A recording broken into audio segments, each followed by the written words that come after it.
የወንጀል ድርጊቱ የተፈጸመው በኮልፌ ቀራኒዮ ክፍለ ከተማ ወረዳ 2 ቻይና ካምፕ ጠጠር መውጫ ተብሎ ከሚጠራው አካባቢ ነው። በክፍለ ከተማው ፖሊስ መምሪያ የሴቶችና ህጻናት ትምህርት ግንዛቤ ማስጨበጫ ቲም ኃላፊ ረዳት ኢንስፔክተር ቅድስት በቀለ እንደተናገሩት ተከሳሽ ሀብታሙ ተስፋዬ 18 ዓመት ወጣት ሲሆን የግል ተበዳይ በመንገድ ላይ በመሄድ እያለም ይዞት አይኑን በጨርቅ በማሰር የግብረ ሰዶም ወንጀል እንደፈጸመበት ገልጸዋል። የትምህርት ቤት ደብተር ለመቀበል ወደ ጓደኛው ቤት በመሄድ ላይ ያለ ተከሳሽ ሀብታሙ ተስፋዬ የተባለው በእጁ ሻርፕ በመያዝ የግል ተበዳይን በመከተል አይኑን በያዘው ሻርፕ ያስረውና አፉን አፍኖት መንገድ ይጀምራሉ።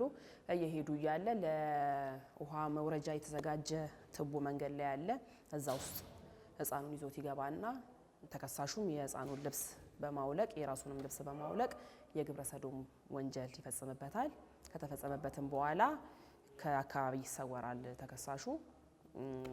የግል ተበዳይም ህፃኑ ለቤተሰቡ የተፈጸመበትን ድርጊት ተናግሮ ስለነበረ የግል ተበዳይ ቤተሰቦችም ለፖሊስ ያመለክታሉ።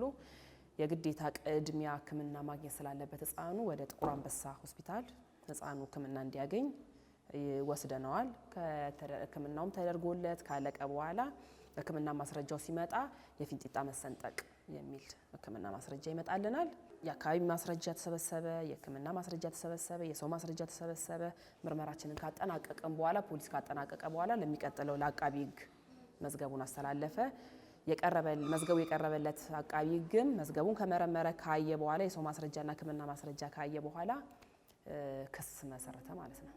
የተከሳሽን ጉዳይ ሲከታተል የቆየው የፌዴራል የመጀመሪያ ደረጃ ፍርድ ቤት ኮልፌ ቀራኒዮ ምድብ ወንጀል ችሎት በተከሳሽ ሀብታሙ ተስፋዬ ላይ በ16 ዓመት ከ6 ወር ጽኑ እስራት እንዲቀጣ ወስኖበታል። ህብረተሰቡ መሰል የወንጀል ድርጊት ሲያጋጥመው ወንጀለኞች በህግ ተጠያቂ እንዲሆኑ ለማድረግ ለፍትህ ተቋማት አስፈላጊውን ትብብር እንዲያደርጉና የድርጊቱ ተጠቂ የሆኑ አካላት ወዲያውኑ ጥቆማ በማድረግ መከላከል አለባቸው ሲሉ ረዳት ኢንስፔክተር ትዕግስት በቀለ አሳስበዋል።